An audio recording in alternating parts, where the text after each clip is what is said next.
to share something with you. That might put me in a very negative light, yeah. Relationships are not my forte. See if someone grabbed up my wife or something, completely different ballgame. I'll walk away from here, and this has been like a therapy session.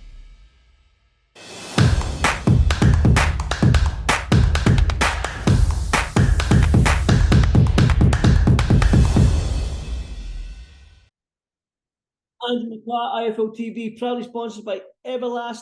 Delighted to be joined by the big Scotsman himself, my big mate, Nick Campbell. Nick, what's happening, mate? Andy, always a pleasure. Thanks for having me. Anytime, mate. Like I said to you before I pushed record, if you think it's weird that I'm sitting in the toilet to do this interview, is because I'm in the gym right now. It's the only place that's quiet. Mate, you're just dedicated to the game. In the gym, on Zoom with boxers. What can I say, mate? Always on it, mate. Always on it. If I'm just interested in that pound note, that's what I'm interested in. Yeah, like I said to you as well, I spoke to big Steve Robinson when I was in Newcastle. Obviously, you're facing Steve in the following weekend, sorry. Good fight for you, man. Steve, obviously, he's got that loss in his record, but he seems a wee bit hungry now to not right that wrong, to never lose again, if that makes sense. And you're in his way. So what kind of Steve Robinson are you expecting come 17th? Yeah, listen, he's in my way. That's the way I'm looking at it. But listen, the big man probably didn't have to take this fight. I probably didn't have to take this fight, but I think we both have something to prove. We both want to prove ourselves, go out and make a name for ourselves. So it makes sense for the both of us to fight. It's a 50-50 on paper. May the best man win. Obviously, Steve is a totally different opponent from Jay McFarlane, who you fought a long time ago, it seems, back in February. He's a lot taller, almost a similar build to you. Do you know what I mean? So, what difference is he going to bring to the table from your last fight? Listen, it's just, like I said against Jay, it's win by any means necessary.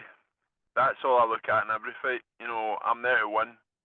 I'm there to get the result. I'm there to get my hand lifted at the end of the fight. So, I'm not really looking to bring anything different. I'm just looking to come there and do what I need to do to win. And whatever that needs to be, it will be. That's my mindset. I know I obviously watched your interview with Steve, and he kind of touched briefly on, he's already lost his oath, so all the pressure's on me. But I've never ever thought about that at any point in my career. I'm not a big records are for DJs. That's the old saying, you know what I mean? Who cares what your record is? It's all about the fight on the night. So we've both got equally as much to lose. We've both got everything to lose. So it's going to come down to who wants it the most, and I want it really bad. I know he does too. So I'm expecting a hell of a fight. You want it really bad, and you're saying records are for DJs, but if I look at your record, you're 5-0 with 5 knockouts. So you're doing everything right in terms of not letting fights go to the judges. Can we see something similar? Yeah, absolutely. I know the big man's coming to try and knock me out. Good luck to him. But I'll be in there to try and knock him out. And as long as the fight lasts, expect fireworks and expect excitement. I think that's a given. Obviously enough, I'm lucky enough to have not lucky enough. I've worked hard to make sure that I'm 5-0, 5 knockouts, and I'm looking to continue that. But like I said, I come there and I'm trying to win by any means necessary. So if that means taking it the distance, it means taking it the distance. If an opportunity presents itself, I'll take it. But I've ticked every box, I've turned every stone, and I'm ready to perform on the 17th of December. Obviously, I will get your thoughts what this fight does for you for going into 2023, because when I look at them British heavyweight rankings, you take Tyson Fury, Joshua, Joyce, White, maybe even Chisora out of the equation. You've got the British champion Fabio Wardley, you've got Fraser Clark, you've got Solomon Dorsey, you've got Nathan Gorman, who's still thereabouts, Big Johnny Fisher. You know what I mean? There's some David Adelaide as well. He's there. Daniel Dubois is probably a little bit up there as well. He's probably in that category with the Dillian Whites and the Chisoras and Whites. But them names that I've mentioned to you, those big names in Wardleys, Allens, Clarks, Darcy's. This win, can we see you face that sort of fringe British level for that British title? I think it's, everybody's going to have to face everybody at some point. Mm-hmm. if anybody wants to make anything of themselves, you're going to have to eventually fight these guys. For me, it's just about timing and making sure that I'm ready to take that step. And I think I'll tick, a few boxes and getting close to that level with a good performance and victory against Steve Robinson. So, I'm not looking past him by any stretch of the imagination. I'm fully focused on the December the 17th. But I'm aware that when my hand gets lifted, it's going to, push people to look for those fights very soon after. So it's up to me to just keep training hard. Like I say, get the decision, get the result, get the knockout on Saturday the 17th, and then let all that take care of itself. Like I've said to you from the start, I don't really buy in too much to calling people out. It's not my style. I know you don't like that. But listen, I know that as things progress, as fights progress, as I, take these wins and pick up the experience, that eventually it's always going to lead to that. So it's just about making sure I'm ready for it when the time comes. Nick, obviously 2021 you turned pro, but you had a great, you were like a steam train. You had 4 fights in 2021. You've had 1 fight this year with a big long layoff, almost 10 months it will be. Can we read too much in that? Will we see some ring rust, or the great sparring that you've had? I know you've been sparring big Martin Bacoli, who I probably left out, but he's not in the British rankings, but he's definitely up there as well. So is the great sparring that you've had going to show that there's no such thing as ring rust when it comes to the 17th? Yeah, listen, I'm not looking for any excuses. I picked up an injury after my fight with Jay. It's unfortunate. It stunted momentum a wee bit. Then I got, was back full training from June. And it's just been hard to get a fight. It's been hard to make a fight. It's been hard to get on a show. Thankfully, Boxing and Sky have given me this great opportunity on the 17th of December down in Bournemouth against Steve Robinson. In the meantime, I've obviously was in camp with Joe Parker for a little bit, got to, experience being in the gym with Tyson as well during that, which was amazing experience. That's probably, a fight's worth of experience in itself. I've done, loads of rounds with Martin in the build up to this fight. Martin's world class, I think. I think he's inside the top 10 in all the governing bodies now as well. So that's, more quality sparring. So like I say, I'm not looking for any excuses. Business as usual on Saturday the 17th.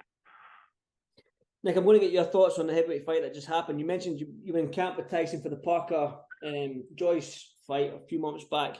But yeah, did you watch the fight of the weekend, Chisora Tyson? I did. I watched it. It went as I expected, to be honest with you. Tyson's just a class above. Don't get me wrong, Derek Chisora's a warrior.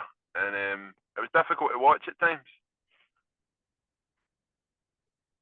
It was difficult to watch at times. He was taking a lot of punishment in there, but you know what? Fair play to him. He's a tough man. He's a proper warrior, and he definitely deserves to have that war. The war Chisora. He's earned that by now. I think most people wouldn't struggle to disagree with that. So, no, listen, it was as expected. I thought it was the right call from the ref to stop it in the 10th. Nobody wanted to see him take any more punishment.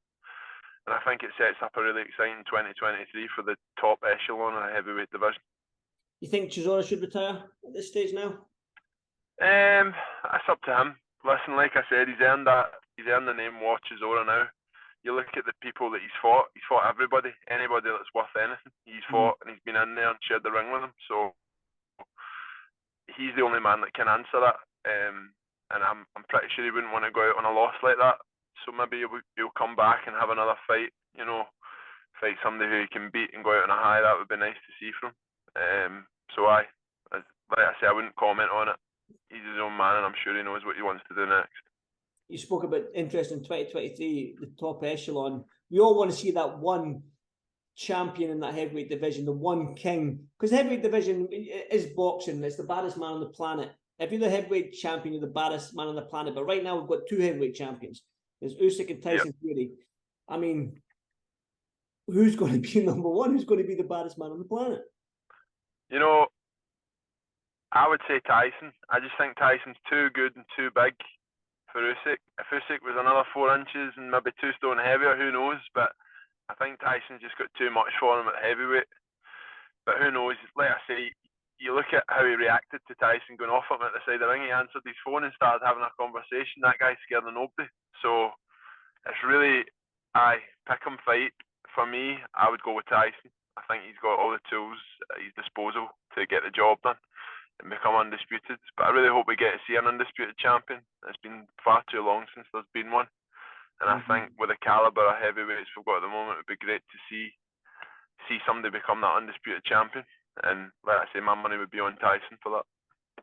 Let's flip it back to you then. One more question for myself before I get back in that gym and get these biceps pumped. Listen, Big Steve Robinson, like I said to you, he's game, he's ready, he's looking to knock you out. He doesn't want to put it to another man's opinion. What can we expect from you come the 17th of December? Yeah, like I said, business as usual. Nick Campbell victory by any means necessary, whatever it takes. That's all I've got focused in my mind at the moment. I don't like making a prediction whether it's going to be points, stoppage, just whatever means necessary, whatever it takes. I'm willing to do it, and I'm ready to go. Listen, Nick, I wish you all the best come the 17th of December. But like I said, the Big Steve Robinson, and he took it on the chin quite well. It's hard for me not to back my fellow Scotsman, so... Jocks have got to stick together, mate. We've got to stick together. We do, even though it might give me some backlash, but, you know, it is what it is. Everyone knows I'm a biased jock anyway, so it doesn't really matter. Exactly. But listen, good luck to the pair of yous. May the best man win. And I won't be down in Bournemouth, but I'll be watching on Sky Sports. So, like I said to you, good luck to you and good luck to Steve. And it's going to be an entertaining heavyweight fight. So, hopefully, I'll speak to you soon. Appreciate it, Andy. I'll speak to you soon, mate. Thanks for having me again. And stay safe, and I'll speak to you soon, brother. See you soon, mate. Bye now.